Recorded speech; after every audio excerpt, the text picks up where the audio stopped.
Kuitenkin ihmisillä lankoja pitää käsissä ja vetelee toksoplasma. Ja ihminen voi saada toksoplasmoosin jopa kissansa jätöksistä. Ja plasmoosipäissään ihmisestä voi tulla arvaamaton ja epävakaa.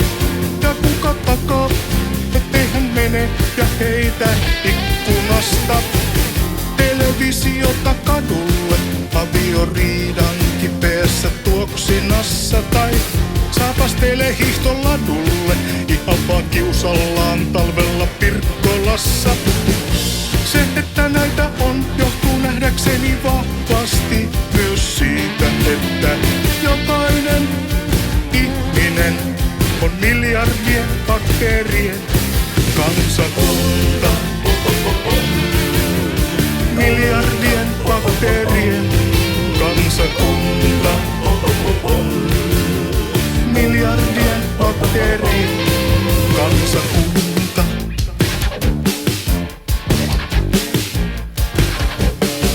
Ihmisen oma sisäinen väestö saattaa toimia omana mikroohranana. Omana mikroohranana. Se on salakavalaa, kun se ei anna rauhaa. Ja yli minä pauhaa ja huutaa korvaan. Sinä olet Vesa paska ihminen. Mene heti maailman kaikkeuden nurkkaan häpeämään.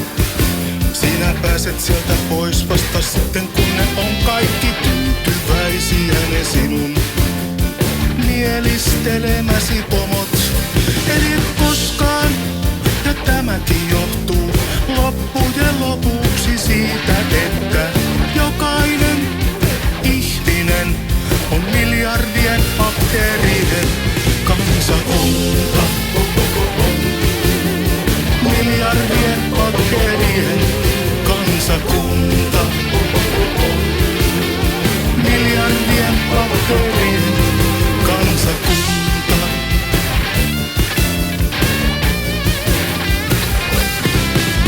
On arvioitu, että jokaisessa keskikokoisessa Suomen ihmisessä elää monta miljoonaa mikroskooppista, täysivaltaista kansalaista. Ja ne muodostaa sen suuren kansakunnan, joka terveydestämme huolehtii. Ja toisinaan ne nuhakuumeen muodossa näyttävät, missä kaappi seisoo. Ja aina välillä ne tappavat jonkun ihmisen muistin virkistykseksi, että me ymmärtäisimme ja muistaisimme oman asemamme tämän kansakunnan suurena, vaikeamielisenä elatusastiana. Ja sen, että jokainen ihminen on miljardien bakteerien kansakunta. Miljardien bakteerien kansakunta. Miljardien bakteerien kansakunta. Miljardien bakteerien kansakunta.